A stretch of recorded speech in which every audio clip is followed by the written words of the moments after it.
My name is Gabriella Van Aken, and I'm a senior biochemistry major here at Hillsdale.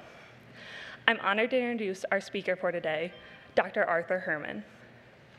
Dr. Herman is a senior fellow at the Hudson Institute and director of its Quantum Alliance Initiative, where he works on quantum computing and related quantum information technology. He received his Ph.D. in history from the Johns Hopkins University.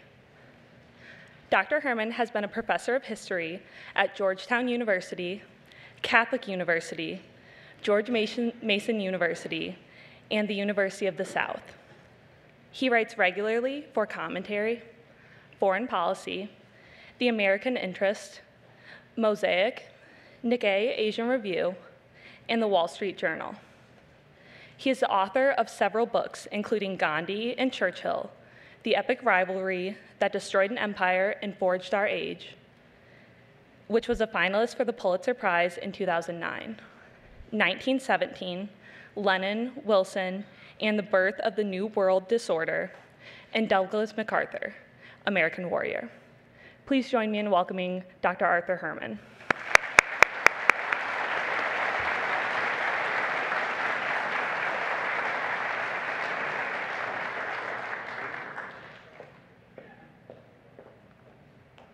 Well, thank you very much for a very sweet introduction. Hi, how are you? It's been a great session, don't you think? The lectures have been great. The lectures have been wonderful. The food and the drink has been excellent. It has been, I think, a really wonderful tour of America's leading military heroes. And I know that we're all of us very, very grateful that Alan Gelza was able to finish his speech from last night.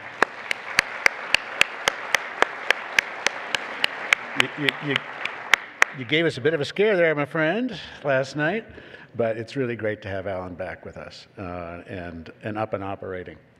What I'm going to be doing and what's going to happen today and tonight is we are now going to nudge you, none too gently, into the 20th century, into the violent century, the most violent century probably in human history. And we'll be talking about two figures. I will be talking about one, and then Victor Davis Hanson will be talking about another who spring out of that century and out of the conflicts that are involved in it. But I think what you'll see, and I will certainly say this for the person I'll be talking about, Douglas MacArthur, is you will definitely see traces of that earlier century, of a more courteous age, of an age which placed values on things such as honor, courage, dedication to duty, and dedication to country and God that reflect those earlier traditions in ways that are really quite striking and quite amazing to think about. So I'm going to talk about Douglas MacArthur, the subject of my 2016 book. What I want to do is to give you, to start out with understanding just should we say, a quick overview of his biography and of the remarkable man that he was. But as always, when we're talking about the character of any person, of any man, the place to start is with the father. And you're not going to understand Douglas MacArthur, the man, unless you understand Arthur MacArthur, the father. Here he is. You know, every time I see this picture of him in his lieutenant's uniform, at first you think like it's a kid dressed up for military. What happened there? Back again. You think it's a kid dressed up for a Halloween costume or for a costume ball. And that is until you look into the eyes and into the mouth of the man that's standing there, this 16-year-old here who has enlisted in the 24th Wisconsin Regiment and who quickly rises from basically an adjutant role to finally by the end of his service during the Civil War to full colonel. It's a service which earns him 2 serious wounds, earns him the Medal of Honor at the Siege of Chattanooga, with the taking of Lookout Mountain, in which he leads his regiment, the 24th Wisconsin, up the mountain, carrying his regimental flag, and it said that what he cried out as leading his troops up on Wisconsin became the state motto. And I know there's some of you here from Wisconsin, so that's definitely information that you're going to want to write down and take note of. But a man whose bravery under fire, whose skill in command, and whose leadership in battle was such that by the end of the war he had risen to full colonel, even though he was still not old enough to vote. Against all family advice, he decided to remain in the Army at the war's end, even as the nation demobilized and the number of positions and posts in which to serve in the U.S. Army drastically diminished. So he ended up taking himself and his family, his wife, who's nicknamed, who was actually a Southern lady, a kind of real-life version of Scarlett O'Hara, in many ways, who became known as by her family nickname of Pinky, and would be very important to the formation. Why does this keep bumping up one slide more? That's not what I want. That's not. Oh, there we go. Where was I? Oh yeah, talking about the family to a series of remote Army outposts. In fact, the life that you see of your average U.S. Army cavalry or infantry captain on the frontier in the John Ford movies, that was Arthur MacArthur's life. That was the life he led in the 1870s and 1880s. It's the life into which Douglas MacArthur was born in an Army barracks in Arkansas, and the life that he would dedicate himself to for the rest of his, until the very end of his life here, because he very quickly followed in his father's footsteps, his revered father's footsteps, into the Army. He would go to West Point, where he was heavily involved in both athletics and academics. We see him here as manager of the Harvard football team. That's him. Why does it do that, guys? I don't want to move it. I want to stay at the one slide till I'm ready to go. If there's a way to fix that, it'd be great.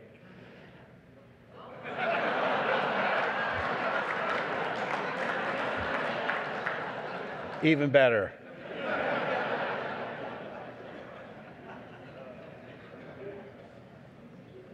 Do we lose it altogether, or are we coming back? Anyway, his time at West Point was such that he was, without doubt, the most accomplished graduate of West Point since Robert E. Lee.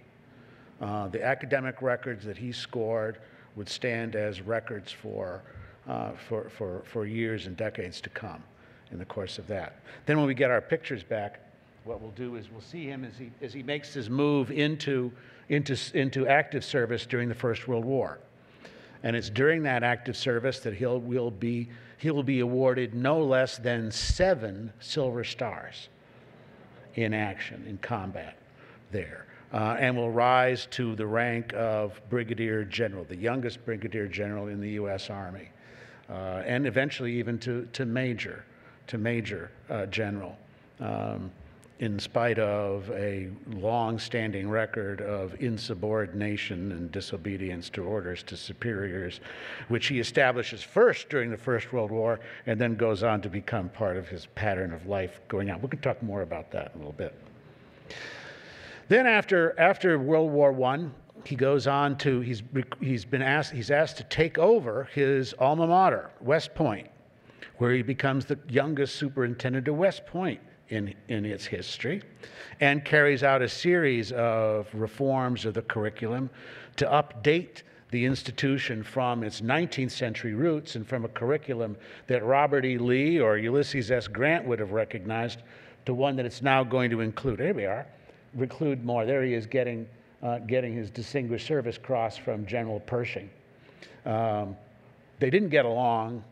There were constant conflicts between them. Pershing was also competing for the affections of the woman that MacArthur would eventually marry. That added an extra, shall we say, juicy dimension to the rivalry between the two men.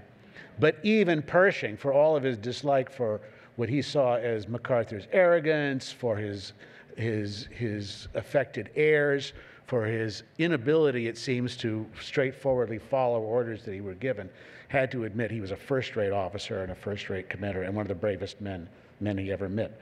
A testimony, by the way, which he shared with General George Patton, when Patton got to know him in the First World War and saw him under action and wrote back to his family and said, "This is the bravest man I've ever seen in my life, Douglas MacArthur." So there he is as superintendent at West Point. Then after that, goes on to a series of other military posts and takes off time in 1928 to become president of the Olympic Committee and takes the American Olympic team to the Olympic Games in the Netherlands. This was a landmark event in the history of the Olympics, by the way, because it really was Douglas MacArthur who created the modern American Olympic Committee and effort in it. He was determined that in the course of what happened in those games, that the United States would come out ahead and take the lead in it. And so he took a personal interest in everything that happened and unfolded in the course of the games. His motto that he gave to his coaches and to the participants all the way through is, "Americans never quit." This is a show of who we are, what happens in the Olympic Games, and how many medals we carried away. And in fact, they carried away a record number of medals, 24 of them. More, in fact, more gold medals than the next two countries combined, Germany and Finland. They set 17 Olympic records at the 1928 Games, American athletes did, and 7 world records. And American Olympic effort would never be the same again. He set a standard for what American Olympic performance and American sports in general would have to achieve, that there was embodied in American sports an aspect of American character that was expressed through winning and through competing at the highest possible level. It's one of the aspects of Douglas MacArthur that he brings to the cultural table of the United States as well as to his military career. Then comes the outbreak in World War II when he is in the Philippines, commanding U.S. forces there. After being bottlenecked there by the surprise Japanese attack and making a dramatic escape from Corregidor to Australia to regroup and to rearm the United States to take back the Philippines and the other parts of the Southwest Pacific Theater, which he's engaged in, he manages in 1944 to fulfill his promise that he made to the Filipinos before he left Corregidor. "I shall return," and he does return in October 1944 with a dramatic landing at Leyte near Tlacoban on the eastern coast, and he makes this dramatic radio announcement to the citizens of the Philippines that he has returned and that a time has come for them to rally against their Japanese occupiers and that freedom has finally come. The 4,000-mile trek of return back to the Philippines and then to push on to Japan is complete. Then, after Japan's surrender, he will again participate in one of the major events of the starting points of the post-war world when he arrives at Atsugi Airport in order to receive the Japanese surrender. And this moment became one of the most important, really, for the development of the American occupation in Japan in the entire post-war period.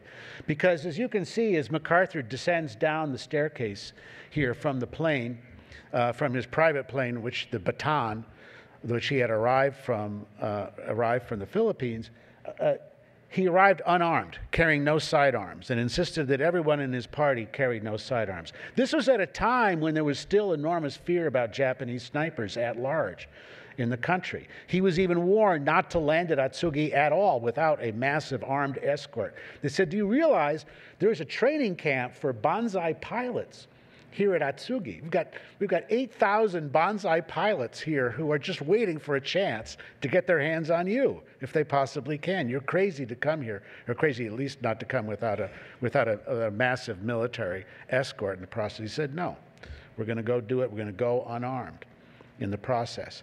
It was part of the step, part of the psychological operation that the MacArthur was engaged in post-war Japan, to make the Japanese realize that the United States were there not as occupiers, but as partners in building a new Japan and a new partnership in Asia, which was, of course, very much reflected also in the major ceremony, which took place at the signing of the surrender terms for Japan and for the Allied nations, which MacArthur presided over and announced over worldwide hookup on radio.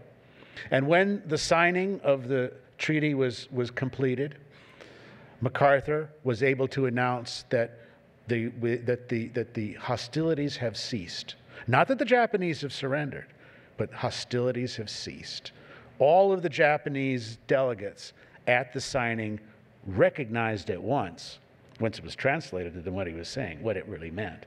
And that was, again, that this was a celebration not of Japan's surrender or humiliation, but of a new era for Asia, a new era for Japan, and a new set of relationships for U.S. and Japan. Partnership in the future, which is really what MacArthur's role as then overseeing the occupation of Japan really involved. Well, the story doesn't end there, because less than 5 years after the end of the war, North Korean forces invade South Korea on the 25th of June, 1950. And MacArthur is put in the role of trying to reverse this desperate situation and to prevent catastrophe and the loss of the entire Korean peninsula to the communists. And so he conceives this plan, this brilliant plan, of a surprise amphibious landing at Incheon, which all of the experts says it will not work. This is not going to happen. You understand everything is against you in carrying this kind of thing out. The meteorological conditions, the tides, simply is not going to succeed. And he goes ahead, and does it, despite even objections from the Joint Chiefs of Staff. He persuades them that he knows what he's doing, that destiny will not let him fail at this endeavor. And so, in September of 1950, he leads the amphibious landing at Incheon, and it completely reverses the course of the war, and enables the Allied forces, the UN forces, not only to recapture Seoul, the capital of South Korea, but also to capture Pyongyang, the capital of North Korea, and to bring the possibility of the unification of Korea into as close to reality as it has ever been. So that's the man. That's a hell of a record. That's a hell of a resume. When you think about it, a war commander, a general in 3 world wars, World War I and II and Korea and the Cold War, a man whose military record is one that involves not only enormous bravery and courage under fire, but also includes one of the most important strategic operations ever conducted by an American military commander, the landing at Incheon. And you can include other of his decisions made during the war in the Pacific as ways of, as also fitting into the operations of a true strategic genius, I think, in the carrying out of his war record and of his war accomplishments. So I should be done, right? I mean, that takes care of the whole case. But there's a problem here. And the problem is that when we look at Douglas MacArthur's record in that way, and we lay it out, decade by decade, war by war, it's hugely impressive. It's stellar. So why is Douglas MacArthur's reputation so lousy? Why is it that for decades he's been looked down upon, he's been derided, been traduced, been subjected to any number of types of attacks and of slurs on his character, even on his own physical bravery. Many stories, for example, that the rumors that go around about his escape from Corregidor was a means by which he was able to avoid, the possibility of abandoned his troops and fled out of fear of physical danger. The idea, promoted by a contemporary historian, by the way, that in fact that he bribed the president of the Philippines made him pay a bribe in order to escape from Corregidor himself. I've heard one story, I was told this when I was working in the MacArthur archives in Norfolk, Virginia, that he chose the place for the landing at Leyte in the liberation of the Philippines, at Tlacoban, because his mistress had a house there, and that this was in fact why he chose the landing. Douglas MacArthur didn't have a mistress. There never was a mistress. It's a completely made-up story. And yet people make these kinds of stories up all the time. And even that photograph that I started with of his landing at Leyte there, even the stories that in fact that was all staged, that was rehearsed or even done and filmed on a safe beach somewhere even before he arrived in the Philippines and so on. It's not true. It's not true. What the film showed and what the photographs show is what really happened. The damn amphibious vehicle got stuck on a sandbar and they had to get off and water, up to their hips and jump out. MacArthur had done it before on other landings in the Southwest Pacific too. It was nothing new for him. But given the fact that this was taking place while the beach was still under fire, and where snipers were still 100 yards away, taking pot shots at anything that moved on the beach. It was, again, a story almost too good to be true. And I think that's true of a lot of MacArthur's career. It's almost too good to be true. And I think that's one reason why, in many ways, the efforts to denigrate his career and to smear his character tend to stick, because he does seem to be almost too good to be true as a figure.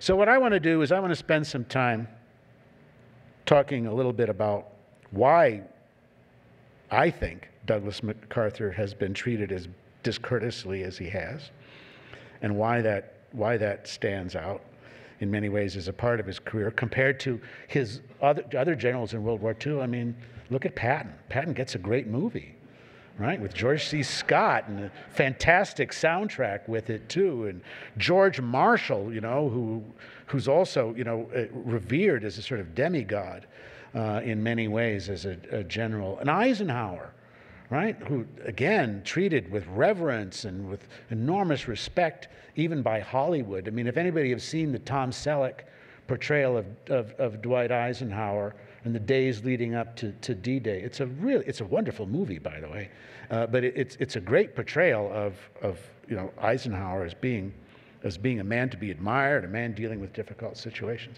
And what does MacArthur get? He gets a movie. He's portrayed by Gregory Peck.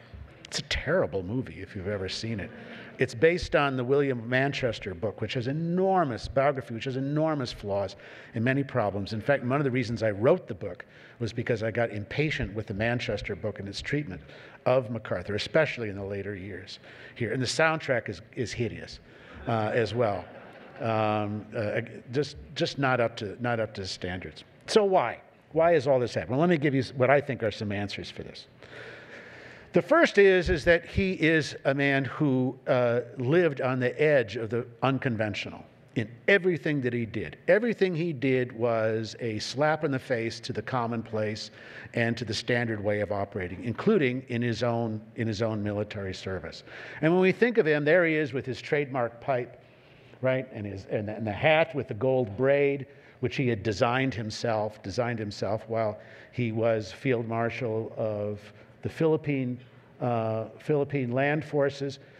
If we actually turn the clock back about 30 years to 1914, when he was a part of the Army landings at Veracruz, he's already there. That's him. He's even got the corncob pipe at this point as a young lieutenant. And there he is with his leather sweater from West Point, and his suspenders and the tie around his neck and so on. That is not standard U.S. Army uniform. Just want to let you know. And it's at the same time, it's, by the way, at that same expedition that he's there, that he performs one of his most amazing feats and exploits of bravery, venturing into enemy territory in order to make a reconnaissance about the railroad stock that the Mexican army had on hand that had to be blown up, that was clearly recommended for a Medal of Honor. There was no doubt about it. But there's also no doubt that this guy, this kid, is someone who is not going to get a Medal of Honor. You know, not when you act like this, not when you behave like that. Even if you're Arthur MacArthur's son, still, there are limits to what we're going to put up with. And there was just something about Douglas MacArthur that grated on conventional minds and the standard issue military mind. And that never changed. That was going to be true in World War I, for example, too, where again, there he is, by the way, second figure on the left, right? In combat, in going over the top in trench warfare. He never wore a helmet.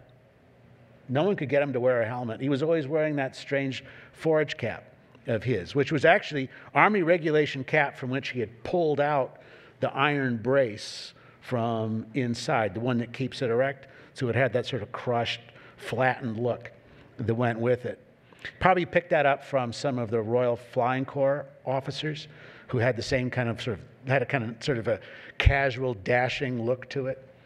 At the same time, a young American aviator by the name of Billy Mitchell came by to see him and saw the cap and said, "I want one of those too." So he pulled out the iron brace from his cap as well, and it became again sort of the standard look for Army aviators right through to World War II.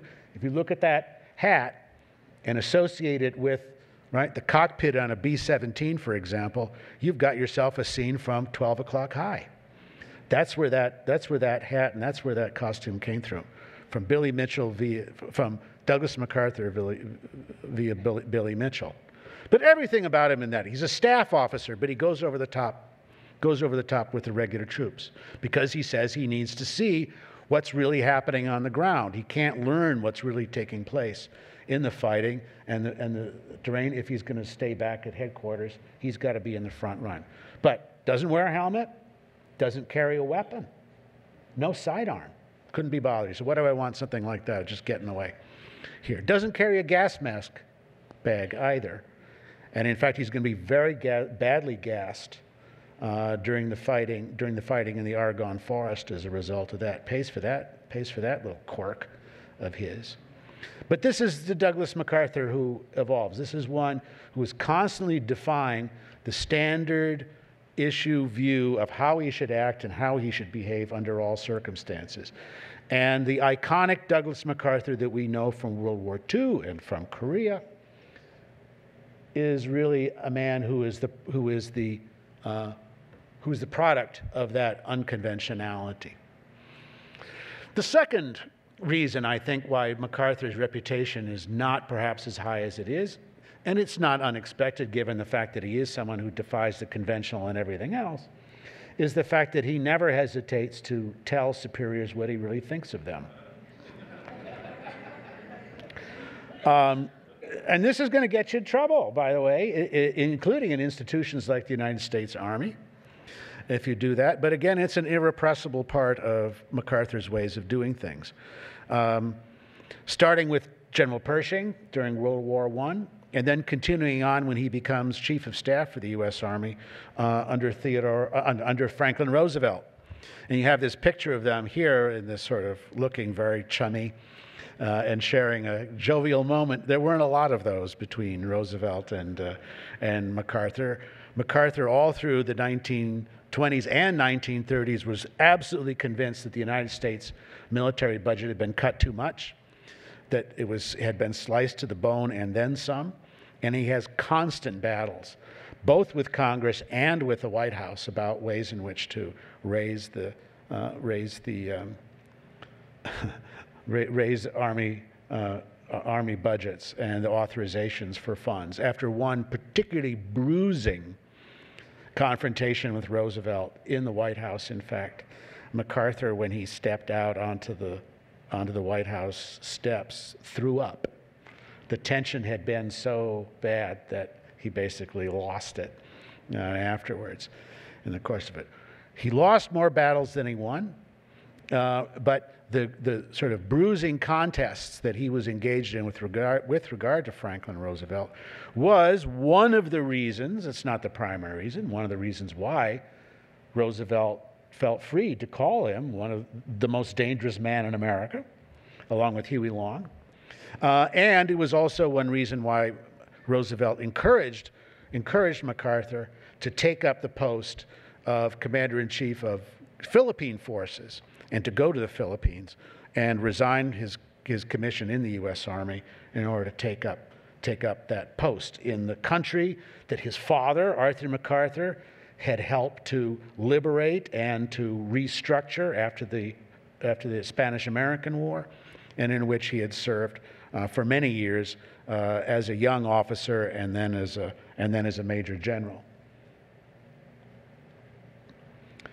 That kind of confrontation with superiors would continue during World War II, where he and Roosevelt again had constant bruising battles over the course of the war, about whether the war should be focused on Europe as opposed to being focused in Asia, contests about what part of the Pacific War it should be focused on as well, because the Navy had pushing on the, you can see on the right there, Admiral Nimitz had their own conception of how to win the war in the Pacific and the direction in which U.S. forces and U.S. resources should be committed. And MacArthur had very different ideas about the way in which the war should be conducted, that it should be one that conducted through the Southwest Pacific to final liberation of the Philippines, and then use the Philippines as a springboard for the ultimate invasion of Japan. Whereas Nimitz and the Air Force and the Navy saw a push through the Central Pacific that would finish up in Formosa, Taiwan, and then that would become the base for eventual invasion of Japan. In the end, MacArthur never won his contest with Nimitz, but he was able to ensure that both thrusts into the Pacific received equal time, or close to equal time, and equal commitment.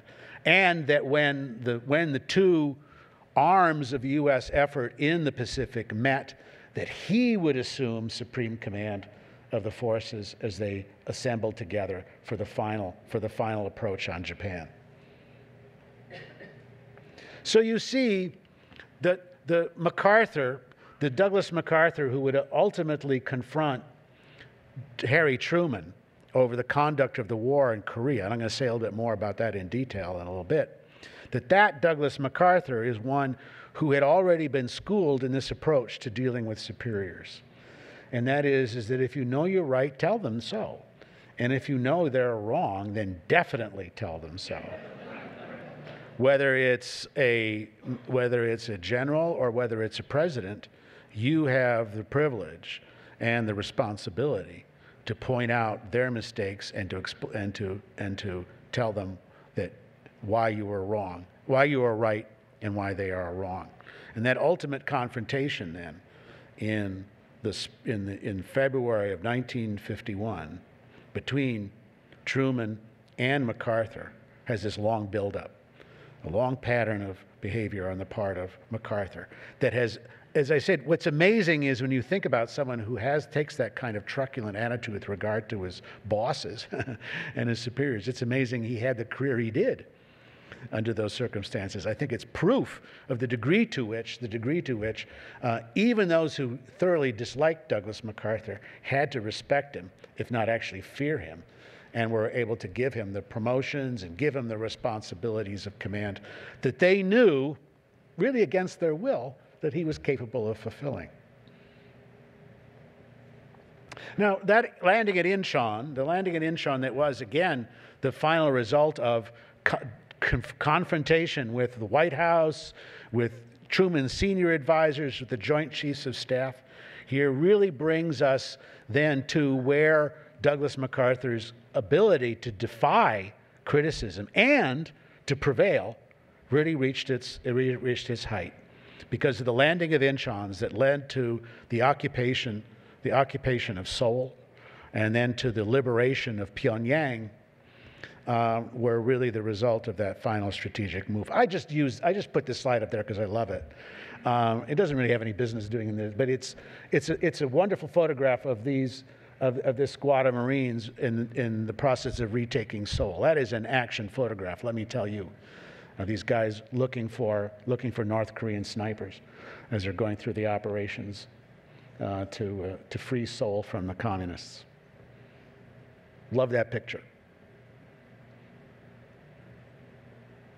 Now I'll come to the third reason why Douglas MacArthur, I think, has been treated badly by historians and by posterity, particularly posterity on the left side of the political aisle, and that is his fierce anti-communism.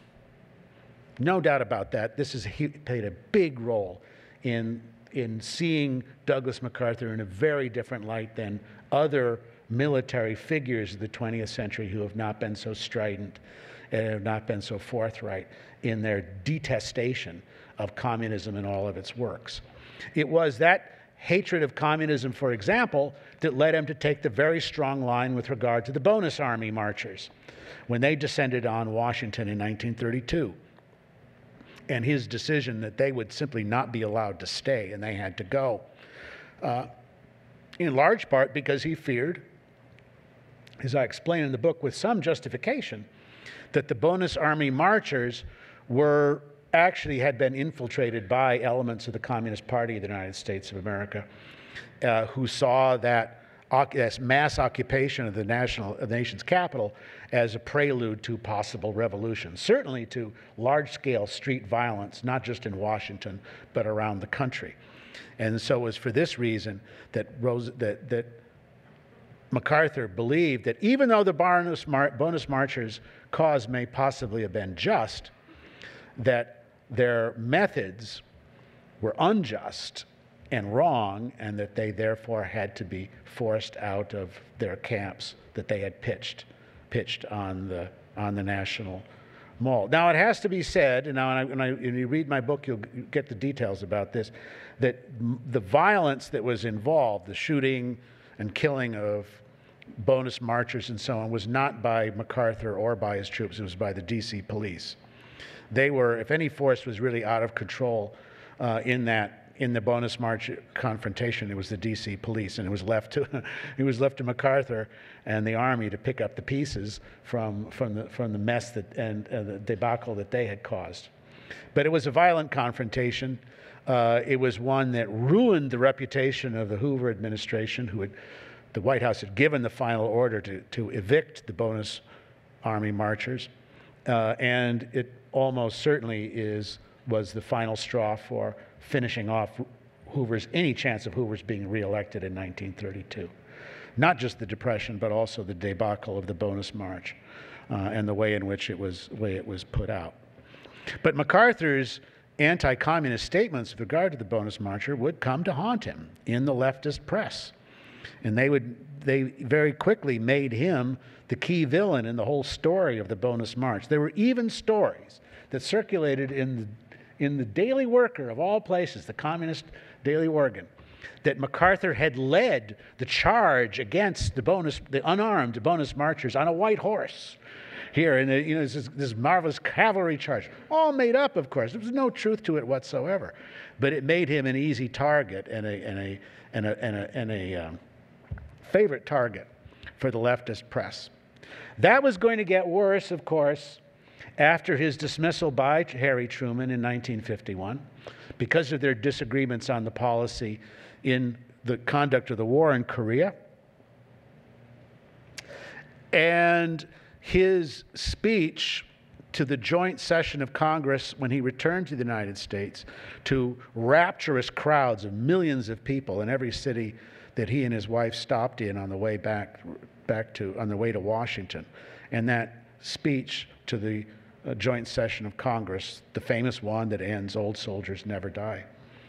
That speech contained a strong anti-communist message and made it clear that the Truman administration's policy was inadequate for keeping the forces of communism from being on the march in Asia. And again, it also helped to make then MacArthur a favorite target on the liberal press and liberal media and defenders of Truman as being someone whose dismissal was not just a result of disagreements over policy of how to conduct war in Korea, but had been a gross violation of the separation between military and civilian command of the armed forces here, almost to the point of treating MacArthur as if he had almost staged a kind of coup against the government by his refusal and by his public pronouncements about the Truman policy on the war in Korea. The Republican Congress that took up the investigation into MacArthur's firing probably didn't help the case very much, because they, instead of concentrating their efforts on the merits or the demerits for MacArthur's dismissal, were obsessed with the idea that there were secret communists in the Truman White House who had engineered this thing at the behest of Moscow. There simply was no evidence to support such claims, but it did a lot to sort of dissipate the energies and the focus of those hearings on MacArthur's dismissal, and again, helped to make the Truman forces and those supporters seem more right than wrong in the course of the discussion.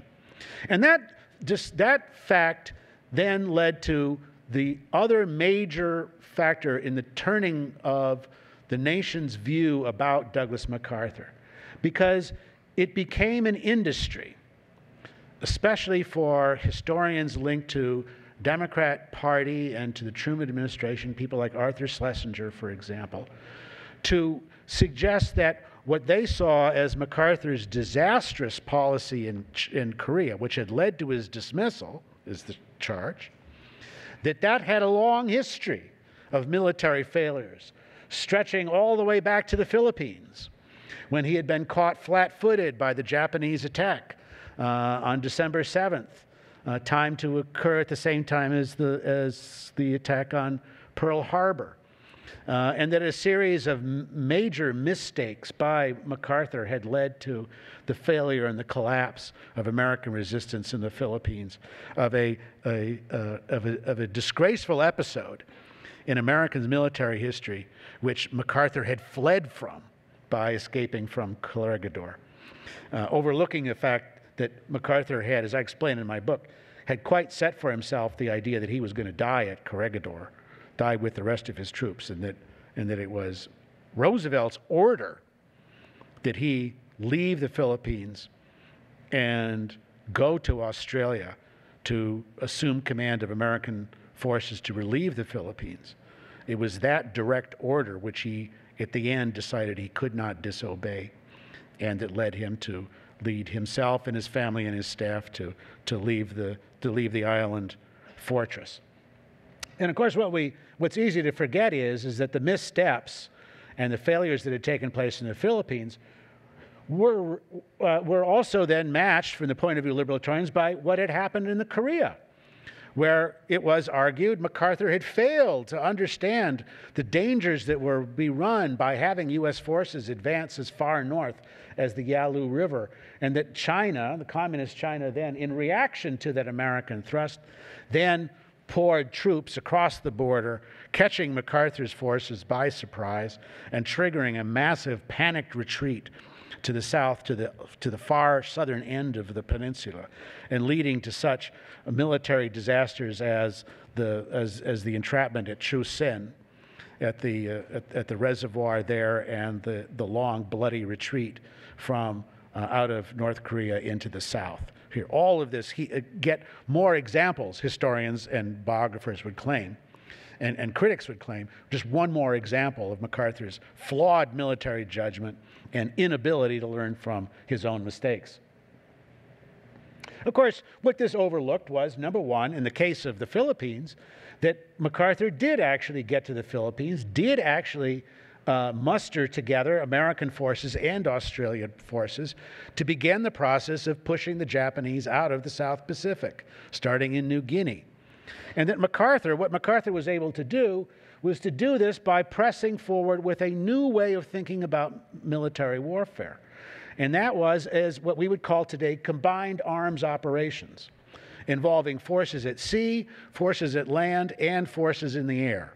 A series of surprise amphibious landings backed by air power that would enable the U.S. to turn what would seem to be an insuperable obstacle to coherent military operations, this vast archipelago spread out across all of this vast stretch of ocean, and to turn what would seem to be a disadvantage for U.S. forces into an advantage, that you could strike where the Japanese least expected it and could overwhelm the Japanese garrisons and islands one by one, a strategy that became known as island hopping. And in the process, by doing so, MacArthur not only found a way in which he could defeat the Japanese piecemeal in ways that they could not keep up with and could not follow or reinforce their positions, but at the same time, he found a way in which to save American lives. That the amphibious landings, catching the enemies in the rear when they least expected it, was actually a way in which you kept casualties down compared to the full frontal assaults at places like Tarawa, and later at Iwo Jima, and then later at Okinawa. And we have to say one of the reasons why MacArthur was so well liked by his troops and by his junior officers was he kept them alive at a time when many of their fellow Marines or fellow Army officers and soldiers were being killed in large numbers in the Central Pacific campaigns here. Highly successful operational strategy that also turned into one that could be used to reduce American casualties while accelerating Japanese ones. And then, of course, that also set the stage, that campaign in the Pacific, and the route that he had taken in order to get there, with the liberation of the Philippines first and foremost in his mind, also set the stage for the next stage, which was the occupation and liberation of Japan, for giving Japan a new reason for life as a civilized community. And this photograph, the photograph of MacArthur in his basically army fatigues, the uniform he always wore, by the way, the uniform he always wore without decorations, with just the insignia of his rank, standing next to the Emperor Hirohito, a god to his people before and during the war, sent shockwaves across Japan when that photograph appeared. It was as shocking as it would be to see an American president standing next to a Martian, which is in effect what the Americans were from the point of view of the Japanese. So remote was their culture, so remote was their country and values here. It was a real signal that a new era has come, for better or for worse, for Japan, and you better get used to it, because the emperor has already gotten used to it and has realized this is the new existence, this is the new Japan of which I'm going to be part. And within 2 years, the Japanese people came to realize that MacArthur, far from being a conqueror, was in fact a liberator, that he was a man who had brought a new era to Japan and a new era for Asia as a whole in the process. And when you go to Tokyo and you go to the Daiichi Insurance Building, which is where he was headquartered. The old insurance building is gone, of course, it's the modern one. They have up in the floor, they have reconstructed MacArthur's office there. Really a tribute to a figure who is, I would say, much more a hero in Japan than he is here, really, in many ways. Just as he is as much more of a hero in Korea, because of his liberation of Seoul during the Korean War, than he is here as well. It's ironic. It's ironic, an American general who's celebrated more by foreigners, who appreciated what he did, than he is by Americans. And what we also have to say about him, too, is that in those years we come to realize that the person who really made all of this possible for MacArthur, who really held him together for all those years of strife and of tension, was his wife, Jean MacArthur. Amazing woman from Murfreesboro, Tennessee. His second wife, and the one with whom he finally found domestic peace and domestic support all through his career, all through his career. She is, I think, one of the key factors in how MacArthur was able to function with that degree of confidence and skill through all the ups and downs of the career that went with it. And when I wrote the biography, I had the privilege of being the first historian to use her oral biography in the archives as part of the book. It was new material, brand new, unreleased material, which I was able to incorporate into the biography, and it was a real privilege to be able to work through that material and to integrate it into it.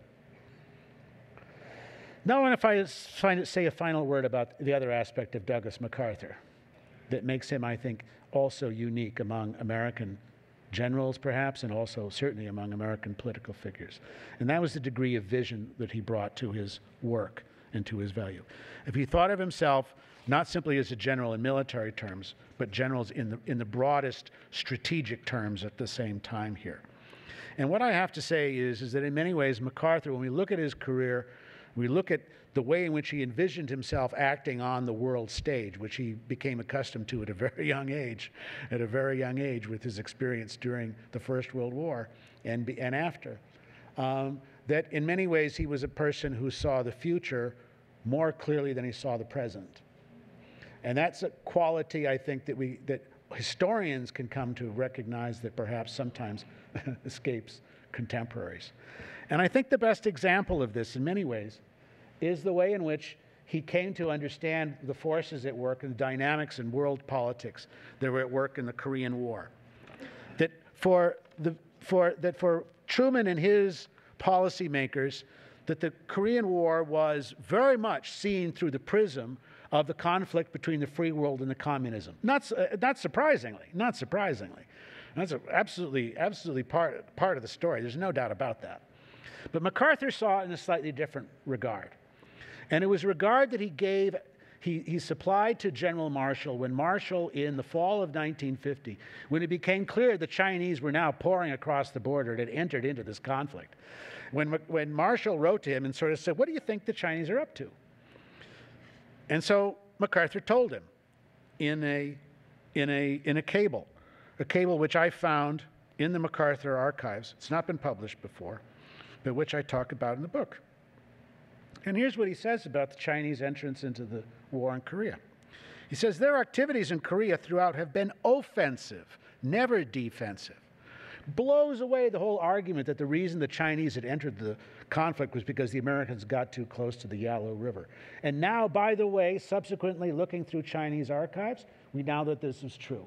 Mao was preparing for this war the moment the very first American troops arrived in the Korean Peninsula in August of 1950. He was ready to go to war already because he saw this as a huge opportunity for China and for what China was going to accomplish. He said, "What is on display in Korea," MacArthur wrote, "is a Chinese nationalism of increasingly dominant, aggressive tendencies that was spawned 50 years before during the Boxer Rebellion and has been brought to its greatest fruition under the present Mao regime. The result," he said, "has been the creation of a new and dominant power in Asia, which for its own purposes is allied with the Soviet Union, but which in its own concepts and methods has become increasingly and aggressively imperialistic, with a lust for expansion and for increased power." He said it's true that China's aims are now currently aligned with that of the Soviet Union.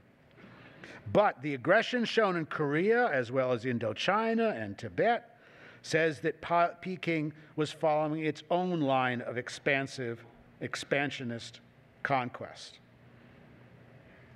On the one hand, it showed that Chinese were not automatically Soviet satellites, as so many in the Truman administration had assumed. On the other, MacArthur wrote, when they reach the fullness of their military potential, I dread to think what may happen. Now, I don't think you can find anyone in American politics anywhere in 1950 who would be able to see with such prescience the conflict in which we live today and be aware of where it was coming and how it was coming about here. And in fact, when we think about it in that light, we can see that even now, today, China's first island chain strategy that it has developed as a means by which to break out from the Eurasian landmass and to become a dominant player in world politics. The first island chain that we can see here extending from Japan all the way down to the northern Borneo and the Philippines. The second island chain that extend out as far as Guam to New Guinea. The whole idea of the island chain strategy, they stole from MacArthur. He was the one who developed that during the Korean War. That the way in which to contain China was by a strong U.S. presence and a string of bases that would hold together what he called the first island chain. And what the Chinese simply did was to steal MacArthur's terminology and his strategy and turn it inside out. Instead of the first island chain being a way in which to hem China in, contain it, becomes a way for China to break out and to become the dominant power in the region and in the area here.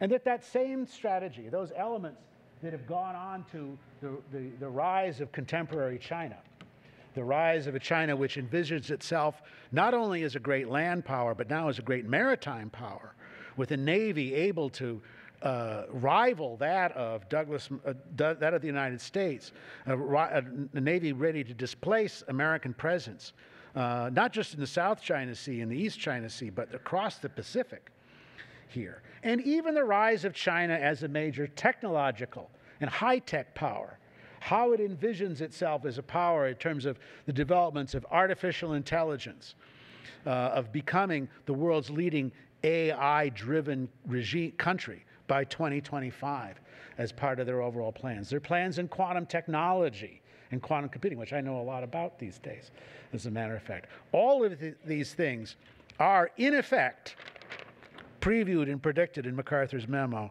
from October of 1950 here.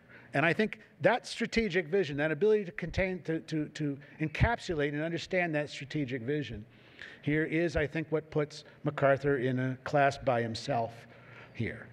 And just as I think MacArthur clearly saw the forces at work, the correlation of forces at work in the conflict in Korea, I think he is a figure who, if he were with us today, here today, would understand the correlations of forces at work today in terms of the competition between the U.S. and the China. I think we miss him more than we realize. And we miss his vision, perhaps, more than we can contemplate. But the historical record is clear. The man stands above the critics and above the detractors. His record stands, I think, as one which reaches, in terms of its global reach, surpasses that of any other American statesman, let alone American general. And I think it's one why he very much believes in this, belongs in this select company of great American generals and leaders that we've been talking about all week. I'm actually done, so we're all set to go. Thank you.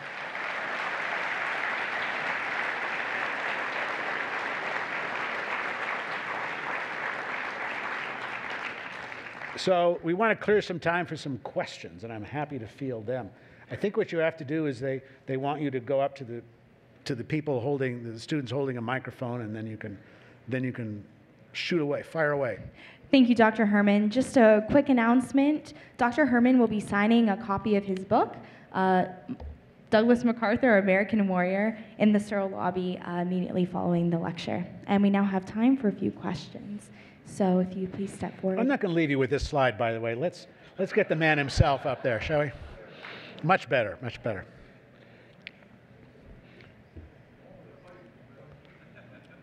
Good afternoon, sir. Thank you very much for your time coming out here to Hillsdale today. I greatly enjoyed your lecture. Thank you. I did have a question about a comment you made regarding the William Manchester biography on American Caesar. Manchester, in this book, specifically makes a comment about his relationship with the Marine Corps during the Pacific Campaign. And correct me if I'm wrong on the account, I believe Manchester makes the comment that MacArthur omitted Marines from unit citations that were under his command during the Pacific Campaign. specifically making the comment, and I quote, "They had their bellow wood." Would you be able to confirm or debunk if there's any truth in that, and provide any further comment on his relationship with the Marines? No, I don't think that there's any kind of great accuracy to that at all. I think that the difficulties with the Marines that he had, and they carried out a number of important and really quite brutal operations, particularly at Cape Gloucester, really had to do with disagreements between MacArthur and the Marine commanders. He's an Army guy. What do you want? The U.S. Army was his service. It was in his mind the service to be supported. The Marines were, from that point of view, of course, not as important in the overall story. I think the other problem that he had with the Marines too is that so much of the resources that he believed he should have had from the Marine Corps was all diverted into the Central Pacific, and was sent away there. I also don't necessarily trust Manchester's account of this. Manchester himself was a U.S. Marine, so I'm sorry. I think he carries a certain amount of bias in that regard, in terms of the development between it. Look, you just saw my picture of the man. He's going to have abrasive relations with everyone. He had, if you were to turn to the accounts, as I do in my biography, of Australian commanders in dealing with him, too, they were very, very, very, very friction bound in the dealings with him. And the Australians, too, often complained about the fact that MacArthur took away their autonomy, threw them away in sideshow operations, didn't get their share of decorations, and so on. It's interesting how that constantly pops up in the case of MacArthur, that there's so much controversy surrounding the issues about decorations and things like that. But the Manchester biography, that's one of the reasons why I wanted to replace it and to supplant it. The other reasons I think the chapters that he has on the Korean War there are really inadequate, as well as totally misguided. There's a reason for that, by the way, and that is that the masterful biography, the biography of MacArthur, the 3-volume one by D. Clayton James, the 3rd volume, which is on Korea, hadn't been finished by the time Manchester got started on his biography. It wasn't done. So he didn't have that to lean on in terms of his discussion about documentation and about the overall course of the war. He was sort of left to his own devices, and I'm afraid his own devices were not really adequate to the job when it came to writing about MacArthur. Just my view. Sure. What else? We have time for one more question. Just one more? Or can we give? How about if we? We have time for 2 more. 2 more questions. Okay, how about that? Give him another 10 minutes. Yeah, please. I was interested in your comment about his ability to see into the future. Yeah. My father flew B-29s in the Pacific during World War II as a member of the 1st Photo Reconnaissance Squadron, and he always told me that he thought MacArthur had great foresight because at the end of the war, before they were allowed to come home, they were ordered to fly mapping grids over all of Korea to map all of Korea. And I was wondering if you would comment on whether you thought, even at that point in time, that MacArthur was foreseeing that there was going to be great trouble there, because that's what my father always thought. Well, that's very interesting. I don't know, I couldn't tell you if that orders were coming directly from MacArthur himself. You have to understand that Korea was outside of his perimeter of responsibility when he was Supreme Commander, and then afterwards as head of the Allied occupation forces in Japan. The State Department was in charge. Most people don't realize that. State Department was in charge of post-war Korea, not MacArthur or the U.S. Army. There was a military mission there, but it was subordinate to the State Department's responsibility.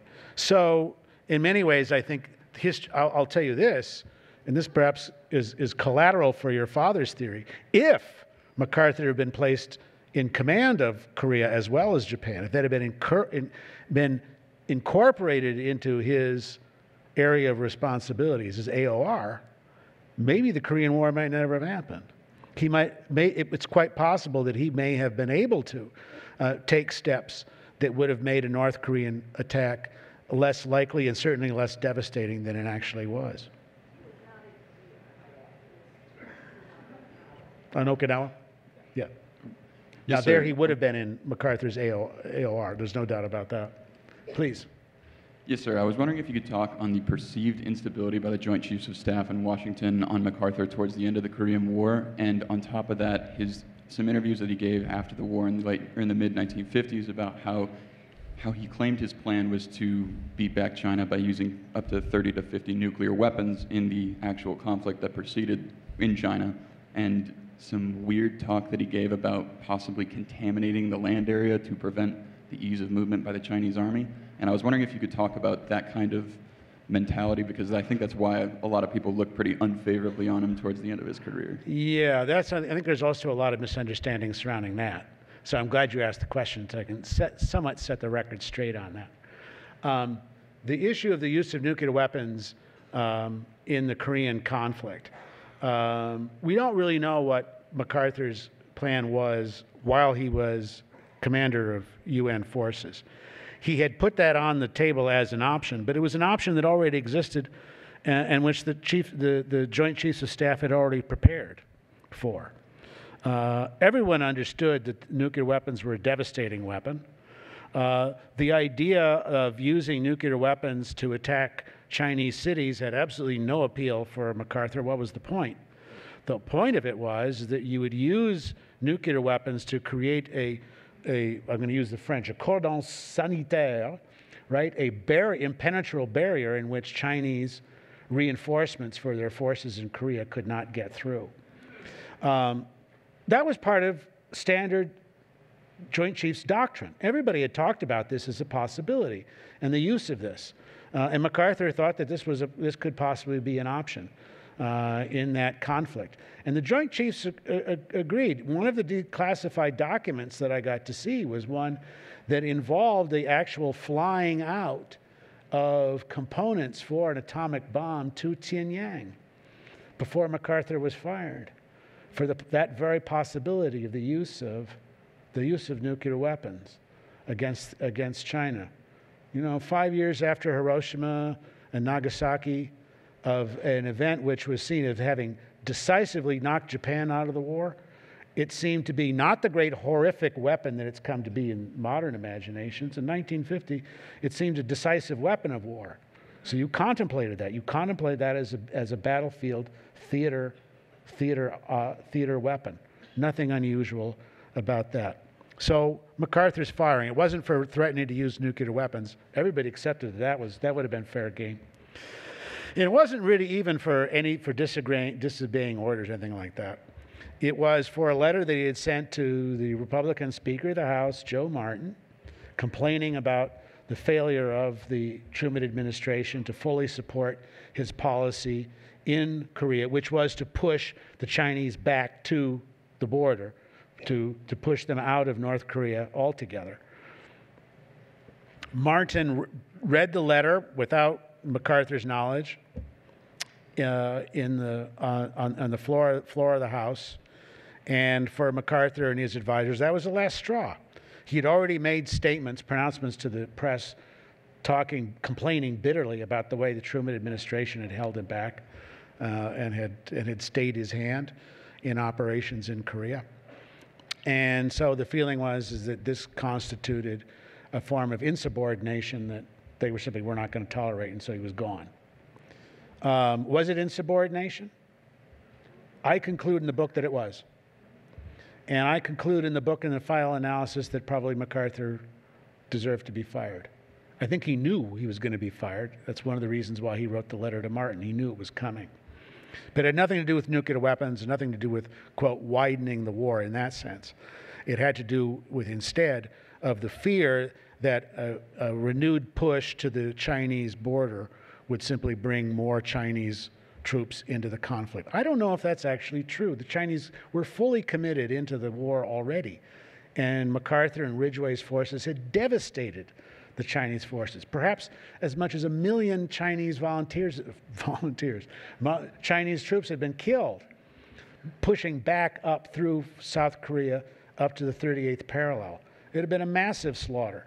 Mao really didn't have the kinds of effective reserves to commit to a conflict of this kind here as well. Ridgway agreed, by the way, with MacArthur. Ridgway agreed with MacArthur. That was how he envisioned the campaign continuing, a push all the way up beyond the 38th parallel, up to the Chinese-North Korean border, reunify the peninsula. That was his view. And the Truman administration says that's not going to happen. Our allies won't support it. We're stopping at 38th parallel. Ridgway say that's fine. But Ridgway never gets, a reputation for being a warmonger. Quite the opposite. He is seen wrongly as the man who picked up the pieces that MacArthur had left on the ground after the Chinese attack here. I got a lot more to say about this, but we've got more questions. Actually, we don't have time for any more questions, but please give a round of applause for Dr. Herman. Thank you so much.